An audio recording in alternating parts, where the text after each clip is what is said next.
우리는 모두 부정성 효과의 영향을 받습니다.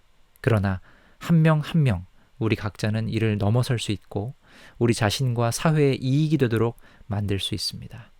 그렇게 삶은 나아지고 문명은 발전합니다. 나쁜 것은 더 강력하고 가끔은 극복할 수 없는 것처럼 보이지만 우리는 좋은 것이 승리할 것이라고 확신합니다. JT 북클럽 구독과 좋아요 버튼 꼭 눌러주세요. 부정성이 가진 힘을 알았다면 그것을 어떻게 사용할 것인가?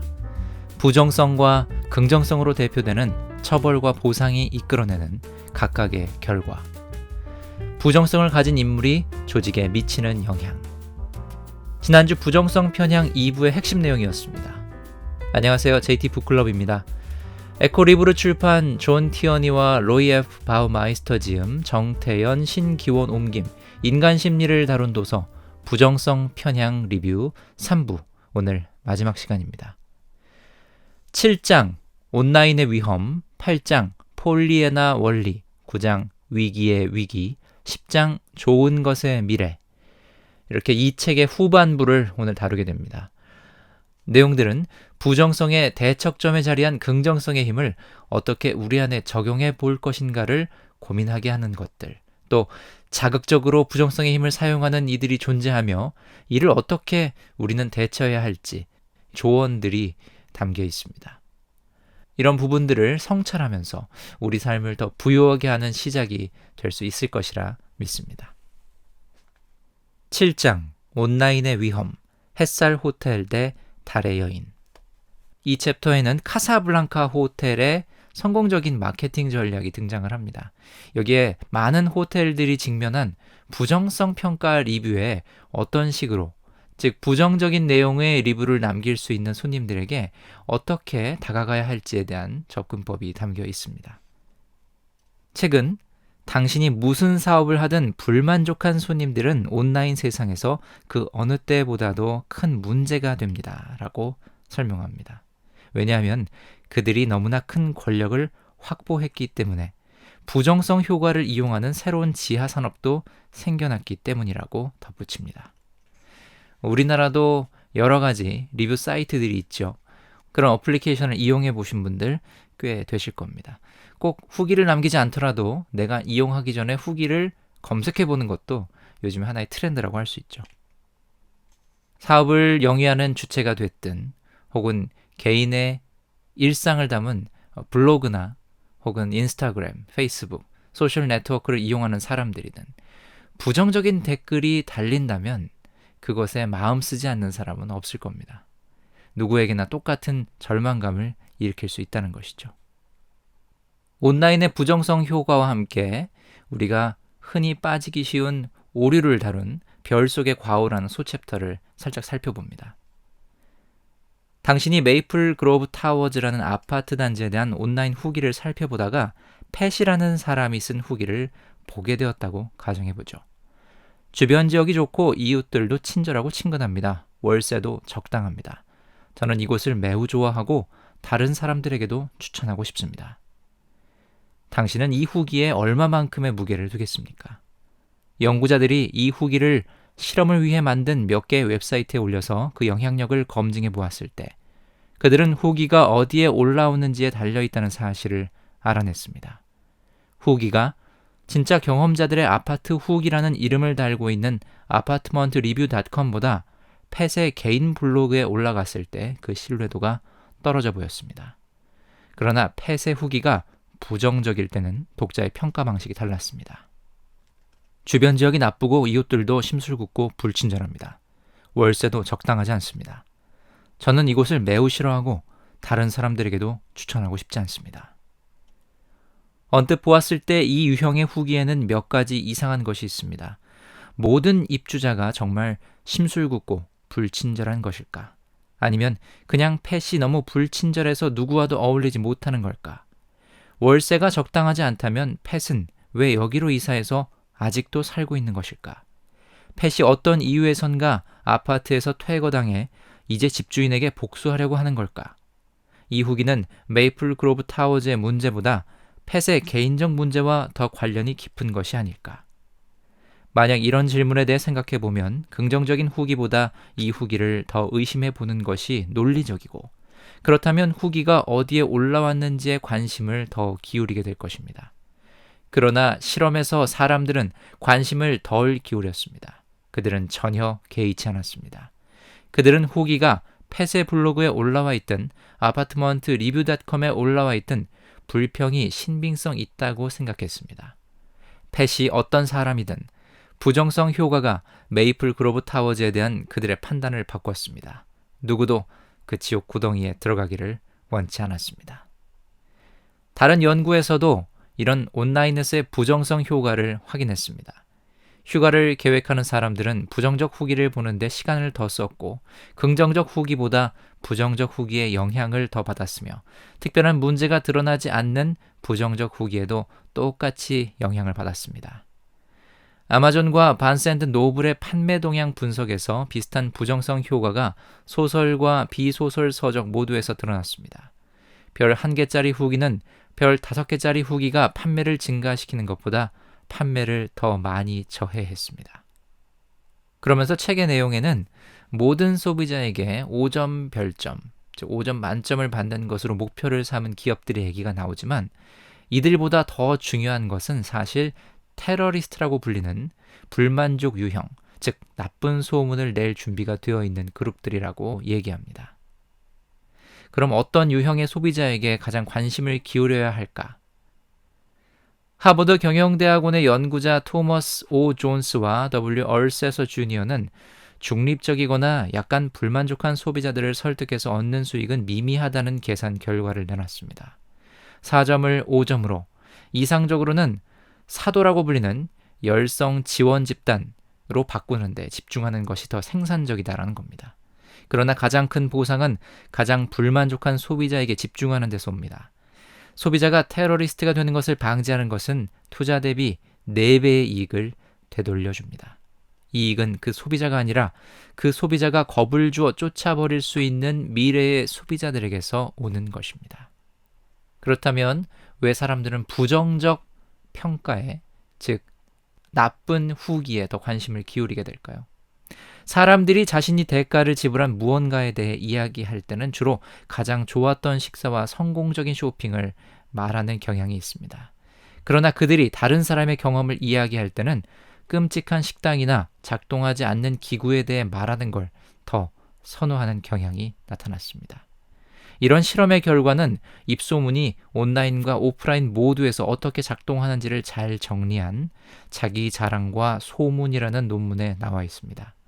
사람들은 자신의 승리를 자랑하는 것과 다른 사람들의 실패에 대해 뒷담화하기를 좋아합니다. 한번 나쁜 후기가 올라오면 부정성 효과가 논의를 왜곡시킬 수 있다는데 여기 방점이 찍힙니다. 온라인에서의 비판이 더 주의를 끄는 것은 한편으로는 우리 부정성 편향 때문이고, 다른 한편으로는 우리가 긍정적인 후기를 더 의심하기 때문입니다. 우린 어떤 식당의 음식이나 소설을 평가한 긴 글이 그들의 친구나 가족이 작성한 것일 수도 있다는 걸 알고 있으며, 심지어 그러한 연계가 더욱 직접적일 수도 있음을 알고 있습니다.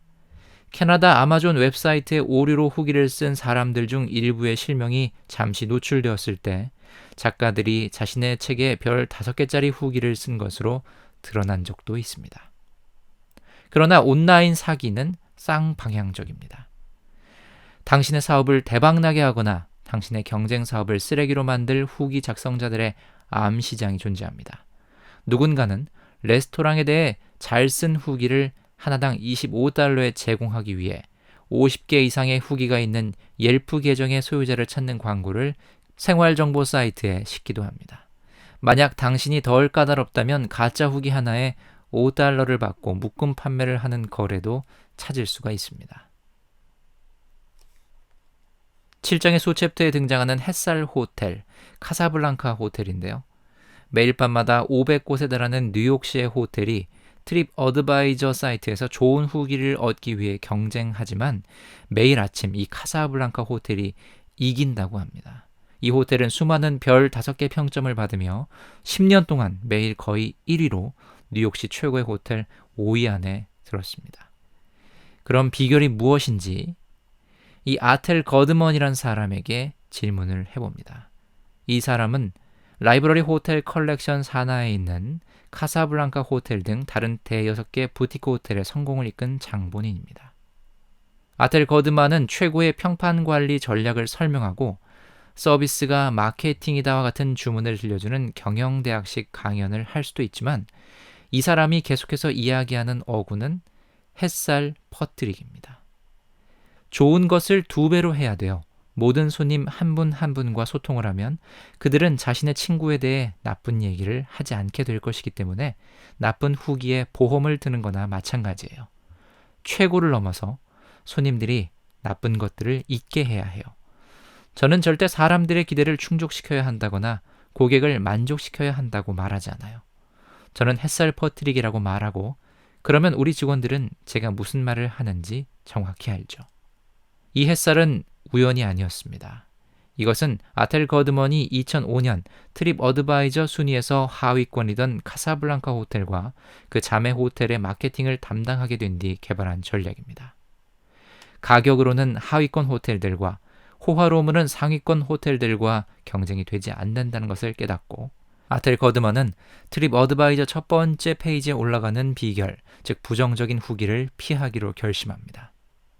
이 햇살 퍼뜨리기에서 주목할 것들은 이제 접촉 지점이라는 단어였는데 예를 들면 예약할 때부터 체크아웃할 때까지 호텔과 손님 사이에 대면 지점 리스트를 작성해 프런트 데스크에서부터 손님의 모든 요청이 어떻게 불만 내용과 함께 처리됐는지 일지를 작성하고 또 어떻게 결과물이 나왔는지를 기록해두는 그런 내용입니다. 카사블랑카 호텔에서 정말 아늑하고 멋진 하룻밤을 보내고 난 뒤에 체크아웃하려고 할 때 갑자기 달갑지 않은 놀라움, 예를 들어 미니바 계산서가 청구됐다. 이런 것들로 인해 이 호텔의 전반적인 평가가 확 나빠질 수 있다는 점. 아델 거트먼은 그런 우스울 만큼 사소해 보일 수 있는 불평까지 모두 진지하게 받아들이고 접근을 했다고 합니다. 그러면서 방에 미니바를 없애고 생수, 와이파이, 아침 식사를 무료로 제공함으로써 체크아웃할 때 경험하는 불편함의 분명한 원인을 원천 봉쇄하며 햇살 퍼뜨리기를 계속 이어갑니다. 이 챕터 7의 소제목 햇살 호텔 대 달의 여인. 이 달의 여인은 그럼 어떤 불평을 가진 인물이었나? 자정이 넘어서 입실한 뒤 바깥 풍경이 보이는 방이 필요하다고 얘기했는데 이건 단순한 풍경이 아니라 달을 봐야 한다는 주장이 담긴 얘기였습니다. 이 카사블랑카 호텔은 초고층 빌딩으로 둘러싸인 6층 건물이었기 때문에 이걸 만족시키기는 상당히 어려운 상황이었죠. 새벽 1시경에 비어있는 방은 이 달의 여인을 위해서 예약해 놓은 5층 방 하나뿐이었다고 합니다. 방을 안내한 호텔 직원은 달의 궤적을 알 수는 없었지만 방이 마음에 드셨으면 좋겠다라고 이야기를 건넵니다. 그러나 그렇지 못했습니다. 방을 살펴본 달의 여인은 프런트에 전화를 걸어서 방에 창문이 하나도 없다고 불평합니다. 방에 나무 블라인드를 설치한 창문이 2군데 있다는 걸 알고 있었던 직원이 직접 올라가서 블라인드를 올려 창문을 볼 수 있게 해줬지만 달의 여인은 창밖을 보기를 거부했고 그 방을 받아들일 수 없다고 주장했습니다. 다시 한번 말씀드리지만 이때 시간이 새벽 1시입니다. 체크인을 자정 넘어서 했다라는 팩트를 한번 설명을 드렸었죠. 직원은 자매 호텔에 다른 방을 마련해 주겠다고 제안했지만 이 손님은 그것도 거절합니다. 대신 짐가방을 들고 호텔을 떠났고 트립 어드바이저에 공포를 담은 후기를 올렸습니다. 뉴욕에 처음 와서 이 호텔에 묵는다면 뉴욕에 다시는 오지 않을 확률이 큽니다. 창문이 없었어요. 창문이 없다니 믿을 수가 없었어요. 방이 옷장 크기의 창문이 없어서 관 속에서 자는 것 같았습니다. 이 별 1개짜리 리뷰의 제목은 너무 실망했습니다. 가지 마세요 였습니다. 이 카사블랑카 호텔은 달의 여인에게 햇살을 퍼뜨렸을까요? 그렇습니다. 방이 창문 없는 관이나 다름없다고 분노하고 나서 후기를 맹세로 끝맺은 달의 여인. 저는 올릴 수 있는 곳에는 다 이 일에 대한 글을 올릴 것입니다. 이것은 옳지 못합니다. 어떤 여행자도 이런 경험을 해서는 안 됩니다. 카사블랑카 호텔은 이 달의 여인의 이상한 행동에 반격할 수도 있었지만 그러는 대신 독자들을 위해 보충 설명을 합니다. 그리고 창문 2개가 나온 방의 사진을 올립니다. 이 후기를 쓴 사람이 이상하다는 분명한 사실을 지적하는 대신 호텔은 미래 손님들에게 친절하게 안내했습니다. 달이 보이는 방과 같은 특별 요청이 있으시면 저희가 요청을 들어드릴 수 없는 경우 확실하게 이를 말씀드릴 수 있도록 미리 알려주시는 것이 가장 좋습니다. 달의 여인은 카사블랑카 호텔에 다시는 나타나지 않았지만 다른 수많은 여행자들이 나타났습니다. 이 트립 어드바이저에는 이 카사블랑카 호텔에 아직도 달의 여인이 남긴 리뷰가 있다고 하니 관심 있는 분들은 한번 찾아보셔도 좋겠습니다. 부정성 리뷰, 부정성 평가에 어떻게 다가갈 것인가 한번 진지하게 생각해보는 시간이 됐습니다. 챕터 8로 넘어갑니다. 폴리애나 원리. 부정성에 대응하는 우리의 타고난 무기라는 소제목이 붙어 있습니다. 저는 이 챕터를 읽고 차원이 다른 삶을 위한 지침서라는 저 나름의 또 소제목을 붙여보게 됐습니다. 먼저 쉽게 말씀을 드리면 밝은 면에 집중하라라는 것이 요약본이겠습니다. 이런 내용 우리 살면서 많이 듣게 되죠. 그런데 이걸 어떻게 적용할지 풀어서 설명한 겁니다. 단순히 밝은 면에 집중하라. 명제만 들었을 때의 내용과는 사뭇 다릅니다.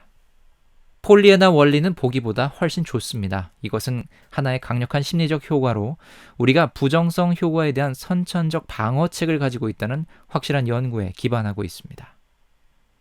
엘리너 H. 포터의 1913년 소설 폴리애나의 여주인공 이름을 따서 등장한 원리입니다. 이 소설은 출간 즉시 베스트셀러가 되었고 빠르게 속편이 나왔고 브로드웨이 히트 뮤지컬이 되었고 저작권은 당시로서는 천문학적인 액수인 11만 5천 달러에 팔렸고 1920년에 개봉한 영화는 대성공을 거두었고 1960년에 공개한 디즈니판 영화의 주인공에게도 역시 대성공을 안긴 명작으로 자리매김합니다. 폴리애나를 소재로 한 상품 사업은 책에 수만 권의 판매고를 올리게 했고 더 많은 영화, 텔레비전 드라마, 보드게임, 만화책 그리고 다른 작가들이 쓴 10여 편의 속편까지 이어지게 했습니다. 폴리애나가 이렇게 오래 살아남을 수 있었던 것은 이 폴리애나가 가치 있는 무언가 즉 부정성 효과를 넘어서기 위한 심리학적 전략을 제공하기 때문이라고 저자들은 설명합니다. 쉽게 설명을 해드리자면 이 폴리애나 원리는 폴리애나가 어떤 상황이 와도 긍정적인 해석을 한다는 겁니다.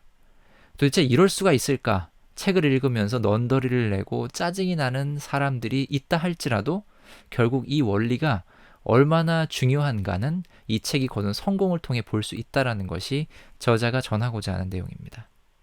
이 폴리애나는 뭔가 기뻐할 이유를 언제나 찾으라고 가르쳐준 아버지의 가르침을 따르고 있었습니다. 폴리애나는 이러한 기쁨놀이를 여러 이웃에게 가르쳐주고 이것이 마을 사람들에게도 모두의 삶을 밝게 해주는 영향을 미친다는 내용도 포함되어 있습니다. 1969년에 심리학자 제리 바우처와 찰스 E. 오스굿이 쓴 논문 폴리애나 가설에서 사람들은 긍정적 단어를 부정적 단어보다 더 자주, 더 다양하게, 더 손쉽게 쓰는 경향이 있다고 밝혔는데요. 빅데이터 시대가 도래한 후에 이 가설은 제대로 검증이 됩니다. 2012년 버몬트 대학교의 응용수학자 팀은 노래 30만 곡, 뉴욕타임스 기사 200만 건, 책 300만 권, 트위터 8억 건에서 가장 많이 사용한 영단어 5,000개를 분석한 결과를 출판했습니다. 부정성에 대한 우리의 편향된 민감성에도 불구하고 폴리애나 주의는 모든 미디어를 지배하고 있었습니다. 연인들의 슬픔과 괴로움을 주로 다룰 것 같은 노래에서조차 긍정적 단어와 부정적 단어의 비율은 2대1 정도였습니다. 이 긍정성 비율은 트윗에서는 거의 3대1, 책과 신문 기사에서는 거의 4대1에 가깝게 올라갔습니다. 폴리애나 가설이 확증되고 폴리애나 원리로 격상된 지금 다음 질문은 이것이 왜 존재하는가입니다. 한 가지 가능한 설명은 단순히 나쁜 것보다 좋은 것이 더 흔하기 때문에 우리 역시 좋은 것을 더 많이 이야기한다는 겁니다. 삶에 나쁜 것보다 좋은 것들이 더 충분히 많습니다. 바우처와 오스굿이 1969년에 폴리애나 가설을 제안했을 때 추측한 것처럼 우리가 나쁜 것에 더 많은 주의를 쏟는 상황에서 우리로 하여금 더욱 긍정적으로 말하도록 촉진하는 무언가가 있는 것으로 보입니다. 긍정적으로 말하는 것은 당신을 더 좋아할 만한 사람으로 만들고 당신의 말을 직접 또는 온라인으로 듣는 사람들의 사기도 북돋을 수 있습니다. 트위터에서의 인기를 추적한 연구자들은 부정적으로 트윗하는 것보다 긍정적으로 하는 것이 팔로워 수를 늘리는데 도움이 된다는 사실을 발견했습니다. 한편 언론은 소셜미디어의 사용을 외로움, 불안, 우울증과 연결짓는 연구를 열성적으로 보도하고 있지만 이런 연구의 결론은 많은 경우 미심쩍은 상관관계와 문제가 있는 실험에 기초하고 있습니다. 반면에 주의 깊게 진행한 여러 연구는 더 확실한 결과를 제시해왔습니다. 이런 결과는 덜 대중화되기도 했죠. 소셜미디어 사용자들은 실제로 다른 인터넷 사용자들보다 더 가까운 관계를 맺고 많은 사람들이 심리적 이득을 획득하며 사회적 연결망의 확장이 우울증으로 이어지지 않으며 여러 다른 심리적, 행동적 문제를 야기하지도 않는다고 연구자들은 보고했습니다. 어떤 사용자들은 나쁜 감정을 느끼지만 그들은 이미 불안으로 문제가 있는 사람인 경우가 많았습니다. 교훈은 소셜미디어를 피하기보다는 현명하게 활용하는 것입니다. 어떤 게시물을 올리고 누구를 팔로우하고 어떤 사이트를 보느냐를 결정할 때 폴리에나처럼 하면 이득이 됩니다. 당신이 불안을 느낀다면 무대에 선 유명인과 모델의 보정한 사진을 보는 시간을 줄이고 친구와 가족의 사진을 보는 시간을 늘리십시오. 당신의 친구 중 누군가가 계속 포모 증후군을 일으키는 휴가 사진을 올린다면 팔로우를 취소할 수 있다는데 기뻐하십시오. 여기서 포모 증후군은 자신만 뒤처지거나 소외되어 있는 것 같은 두려움을 갖게 하는 증상을 말합니다. 즉 소외되는 것에 대한 두려움, 남들은 다 하는데 나만 이걸 못하고 있네 에서 느껴지는 불편한 감정들, 이런 겁니다. 당신의 긍정성을 유지하기 위해 분노, 극단적인 혐오나 비판 대신 낙관주의와 교양을 퍼뜨리는 사람들을 팔로우하십시오. 소셜미디어에는 이런 행복한 사람들이 많습니다. 여기까지 읽으면서 저도 이런 다짐을 해봤습니다. JT 북클럽은 여러분의 긍정성 유지를 위한 친구가 되겠습니다. 많은 분들의 구독을 기대합니다. 그리고 좋아요 버튼도 꼭 눌러주세요. 버먼 대학교의 행복 측정기 팀을 이끄는 피터 셰리든 도우즈는 이렇게 얘기합니다. 뉴스에서 끔찍한 이야기가 나오고 트위터 스레드가 불쾌해도 우리는 그걸 계속해서 이어가지 않습니다. 언어는 우리의 훌륭한 사회적 기술이고 우리는 힘든 시기를 겪을 때 서로 돕기 위해 그걸 사용할 수 있습니다.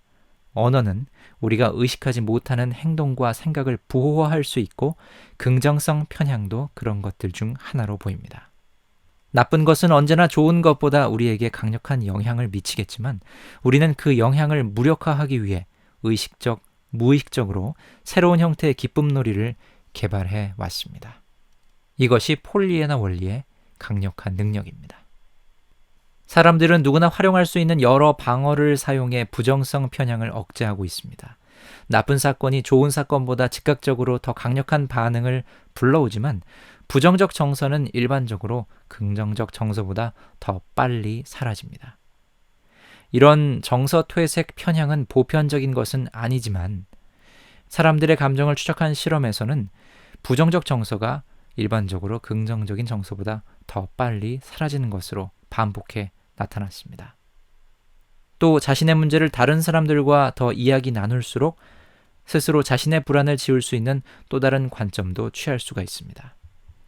뇌 속에는 나쁜 것의 아픔을 줄일 수 있는 기제가 있기 때문입니다. 영유아의 부모들에게 아이를 낳은 것을 후회한 적이 있는지 물어보면 많은 수가 금방 그렇다고 할 것입니다.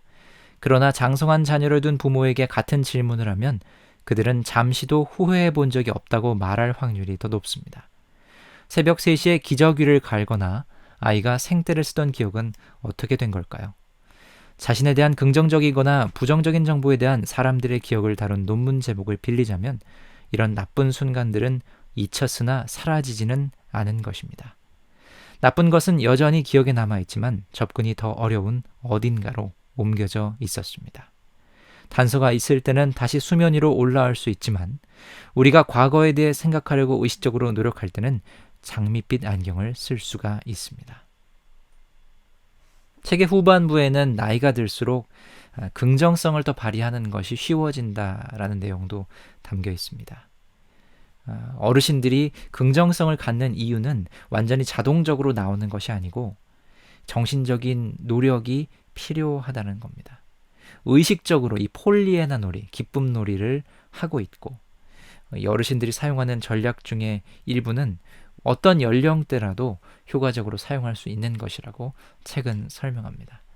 우리가 젊든 중년이든 나이가 들었든 모두 상관없이 기쁨 놀이를 더 잘할 수가 있는 겁니다. 아무도 행복을 제한받지 않습니다. 정말 노력에 의해서 우리는 긍정성 효과를 더 강력하게 누릴 수가 있습니다.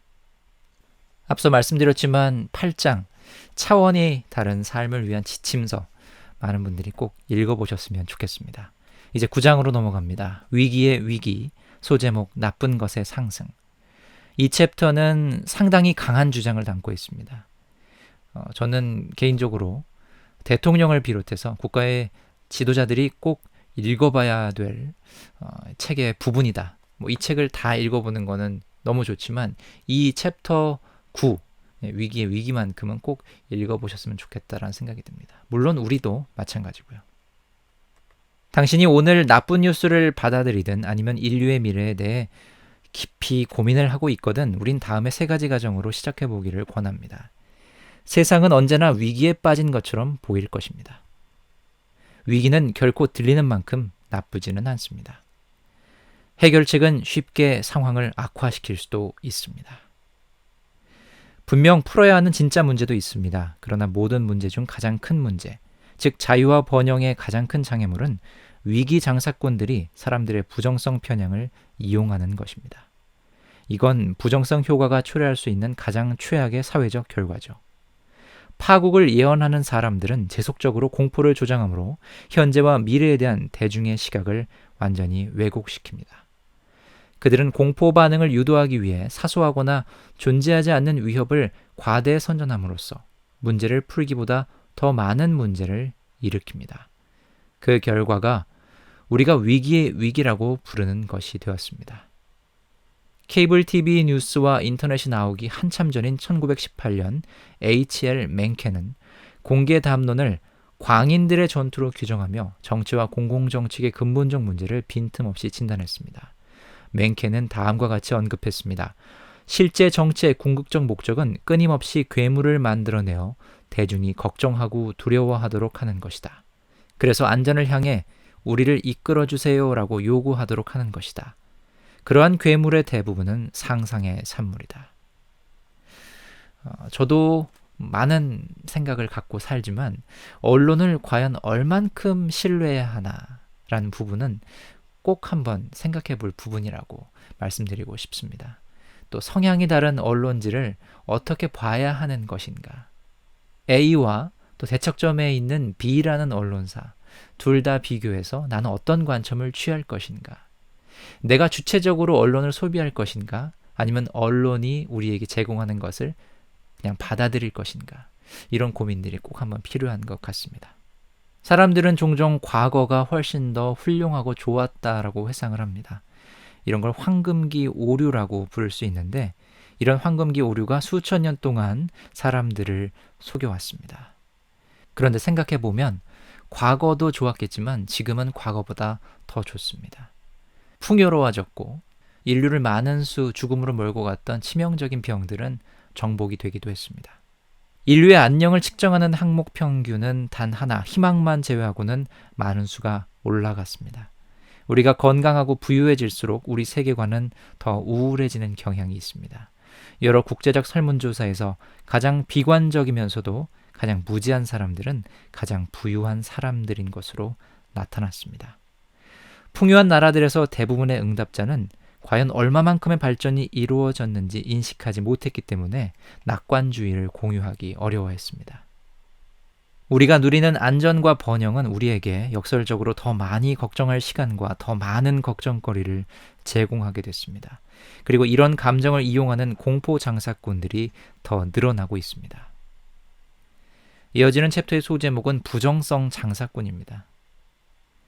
뭔가 잘못되거나 또는 적어도 그런 것처럼 보이기만 하면 이 부정성 장사꾼들은 전례 없는 위협이 나타났다고 주장합니다.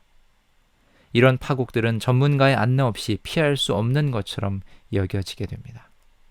환경학자 폴 에얼릭은 그의 베스트셀러 인구 폭탄과 풍요의 종말로 유명해졌는데 1970년에 6,500만 명의 미국인을 포함한 40억 명이 1980년대에 대멸망으로 사라질 것을 두려워했습니다. 에얼릭과 동료학자 존 홀드런은 1977년 환경학 교재에 정부는 집단적 기아를 방지하기 위해 가족 구성원 수를 제한할 권리가 있다고 썼습니다. 이 책에서는 사춘기 여성의 피부 밑에 공식 허가를 받아야만 제거할 수 있는 불임 캡슐을 삽입하는 걸 포함해 비자발적 산화 제한의 방법을 논의하고 있습니다. 지적 산업으로서의 인구 위기는 주로 서구의 현상이었고 미국과 유럽의 많은 학자, 언론인, 활동가, 자선가가 이를 장려했으나 그 결과는 다른 곳에서 고통을 일으킵니다. 경솔한 파국의 예언은 20세기 최악의 인권 침해로 이어졌습니다. 수백만 명의 라틴 아메리카, 방글라데시, 인도 여성들이 강제 불임 시술을 받았고 중국에서는 여성이 1명 이상 자녀를 낳는 걸 금지했는데 이 정책은 수천만 건의 강제 낙태로 이어졌습니다. 주장했던 세계적인 기아가 제때 오지 않자 에얼릭과 홀드런은 날짜를 뒤로 미뤘습니다.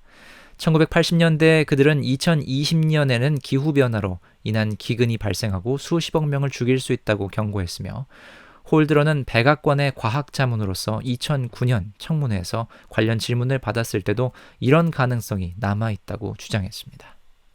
문제는 홀드런의 잘못된 예측과 인간의 기본권을 침해하려는 자세도 그가 대통령의 과학자문이 되는 것에 방해가 되지 않았다는 겁니다. 그런 것들은 심지어 별로 주목받지도 않았습니다. 언론인들은 파국의 예언자를 통상적인 전문가적 예우로 대했습니다. 위기산업은 언론인과 정치인 그리고 그들에게 무서운 예측을 계속해서 제공해주는 전문가들의 합작품입니다. 언론인에게는 자극적인 이야기가 필요하고 정치인에게는 선거운동에 이용할 의제가 필요합니다. 전문가에게는 대중의 관심, 특권, 그리고 지원금이 필요합니다. 이런 위기를 이용한 산업이 지속적으로 이어지는 이유, 과연 무엇일까요? 멸망의 예언자들이 과장하고 있다고 해도 그들이 어떤 역할을 하고 있는 건 아닐지, 또 부정성 편향이 손해를 더 크게 만들기 때문에 결국 나중에 불필요한 것으로 드러난다고 해도 각별히 주의를 더 기울여야 하는 것이 아닐지, 예언자들이 이번에는 맞으면 어떻게 해야 할지, 이런 것들이 이 위기 산업이 유지되는 원리입니다. 그러나 여기에는 생각해 보아야 할 더 큰 문제가 있는데 맨서 올슨의 말을 인용하자면 사회적 어리석음입니다. 올슨은 민주주의 사회에서 무엇이 번영의 가장 큰 장애물이 되는지를 밝힌 뛰어난 미국의 경제학자입니다. 그는 집단 행동의 문제, 즉 개인들이 합리적으로 자신의 이익을 추구하다가 전체 사회에 악영향을 미치는 사회적 어리석음을 연구했습니다. 올슨은 어떤 특정 이익 집단이 존재하고 그들이 특혜를 받음으로써 이 사회적 어리석음이 만연한다고 평가합니다. 이렇게 위기 산업이 거듭될수록 위기의 비용이 누적되는데 이는 금전적인 부분만은 아닙니다. 우리는 사소하거나 가상의 위협을 걱정하느라 너무나 많은 시간과 힘을 소비하고 결국 덜 안전해집니다. 과연 이 위기 선언이 누구를 살찌우는가? 역설적으로 이런 질문도 가능하겠죠. 이 책의 후반부도 읽어보고 또 생각해보고 성찰할 만한 충분한 가치가 있습니다. 어떤 주장에 불과하다고 폄하할 수도 있고 혹은 내 생각과는 많이 다른데 라고 여길 수도 있지만 그 모든 것들이 의미 있는 과정이라고 생각을 합니다. 그래서 이 9장 위기의 위기 챕터 많은 분들이 읽어보시고 어떤 것들이 합리적이고 우리는 어떤 노선을 걸어야 할 것인지 많은 생각들 해보셨으면 좋겠습니다. 그리고 여러분의 감상평을 나눠주시면 저도 큰 도움을 받을 수 있을 것 같습니다. 이 챕터 9장의 마지막 문장은 미래는 당신이 들은 것만큼 암울하지 않다로 맺습니다. 저는 이 챕터 9장을 읽으면서 이 책을 쓴 사람이 정말 용기 있고 진정 인류애를 가진 사람이구나 라는 생각을 갖게 됐습니다. 그러면서 자연스럽게 10장 좋은 것의 미래로 책은 마무리가 됩니다. 우리가 나쁜 것을 그 어느 때보다도 분명하게 이해하고 있기 때문에 나쁜 것은 그 어느 때보다 취약할 수 있습니다. 우리도 내부 본성을 이해함으로써 부정성 효과를 활용하고 극복하는 작업을 할 수 있습니다. 앞서 말씀드린 사회 법칙, 일부에서 제가 설명을 드렸었죠. 이 사회 법칙은 보편적인 자연 법칙이 아니라 유용한 대략적인 지침입니다. 그래서 보통 하나의 나쁜 것을 넘어서는데 4개의 좋은 것이 필요하다는 걸 상기할 수 있다면 나쁜 사건에 대한 자신의 즉각적인 반응을 믿지 않아야 한다는 걸 우린 받아들일 수 있을 겁니다. 삶에 만족하고 미래 낙관적인 사람들이 심혈관계 질환 발병률이 감소할 수 있고 또 평균 수명은 증가할 수 있다. 이런 것들을 증거로 긍정심리학 운동이 정신처럼 신체에도 도움이 될 수 있다는 사실 여러분 꼭 기억하시길 바랍니다. 10장은 전반적으로 앞선 내용들의 요약입니다. 그래서 다시 한번 우리가 읽었던 내용들을 환기하며 떠올릴 수가 있죠. 그리고 나쁜 것 섭취 줄이기라는 소챕터가 등장을 합니다. 이 책의 마지막 소챕터죠. 모든 신기술에는 언제나 새로운 문제가 따라오기 마련이지만 우리는 디지털 혁명의 이득이 그로 인한 손해를 크게 앞설 것이라고 확신합니다. 대풍요의 가장 좋은 유산은 사람들을 중앙 집권적 권위에서 해방시키고 자유롭게 실험하고 혁신을 나눌 수 있게 한 것입니다. 사회적 어리석음과 도덕적 공황은 언제나 있겠지만 사람들은 스스로 생각하는 방법을 배울 수 있습니다. 그것이 우리가 이 책을 쓴 이유입니다.